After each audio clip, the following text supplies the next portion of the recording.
శరీరంతో మాట్లాడుతున్నా, నీ ఫిజికల్ నీడ్స్ తోటి నేను మాట్లాడుతున్నా. యేసు నామంలో నా దేవుడు భూమి మీదకి వచ్చేంత వరకు ఈ యొక్క శరీరాలు, ఈ బిడ్డల యొక్క శరీరం ఉన్నది ఏది కూడా అరిగిపోవడానికి వీల్లేదు. దేవుని యొక్క ఆత్మతోటి నేను కాల్ చేస్తున్నా, నేను మాట్లాడుతున్నా. నీ శరీరంతో, నీ శరీరము ఒక 20-16 years బాబుకున్న ఎనర్జీ లెవెల్స్ ఎంత ఉంటాయో అంతకంటే ఒక బాల్ విసిరితే తిరిగి ఎంత రివర్స్ కొడుతుందో అంత గ్రేట్ ఎనర్జీ లెవెల్స్ ని నేను నీకు రిలీజ్ చేస్తున్నా. చెప్పు, నేను రిసీవ్ చేసుకుంటున్నా.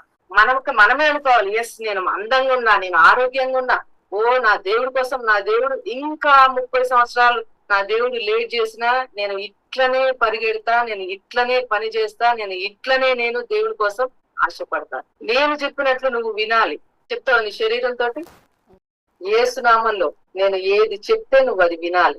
నా శరీరంతో మాట్లాడుతున్నా, నేను ఏది చెప్తే నువ్వు అదే వినాలి. నాకు సంబంధం లేని దాన్ని నువ్వు రిసీవ్ చేసుకునే అధికారం నీకు లేదు. నేను నిన్ను ఆరోగ్యంగా ఉండేటట్లు నేను ఆజ్ఞాపిస్తున్నా. ఇక నా దేవుడు వచ్చేంత వరకు నువ్వు అట్లనే ఉండాలి. విన్నది అది, శరీరం విన్నది. నువ్వు మాట్లాడింది నీ శరీరం విన్నది. ఓకే ఓకే అంటది, నీకు వినపడదు, అది కూడా వినిపిస్తుంది నీకు. ఓకే నువ్వు చెప్పినట్లే నేను వింటాను. అర్థమవుతుందా? దేవుని యొక్క బిడ్డలారా, మన దాన్ని అన్యులు తీసుకెళ్లి సింపుల్ గా చేస్తున్నారు.